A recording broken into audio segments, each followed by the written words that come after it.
Nakilahok ang kapulisan sa sinagawang kabataan kontra droga at terorismo o KKDAT lecture na sinagawa ng Maguindanao del Norte. Ang detalye ng balita mula kay Patrolwoman Rodessa Gallego.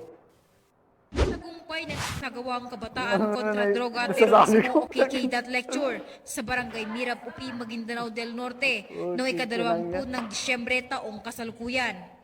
Nilahukan ng mga kabataan ng nasabing lugar, katuwang ang Upi Municipal Police Station sa pangunguna ni Police Lieutenant Rogel A. Docena, officer in charge, at naglalayong palakasin ang kamalayan laban sa ilegal na droga at terorismo.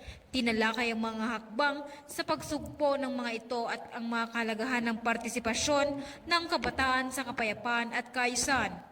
Bahagi ang KKDAT sa kampanya ng PNP sa ilalim ng programang Bagong Pilipinas na naglalayong bumuo ng mas ligtas at progresibong mga komunidad. Inaasahang magpapalakas ito ng tiwala ng kabataan sa mga programang pangkaunlaran ng ating gobyerno.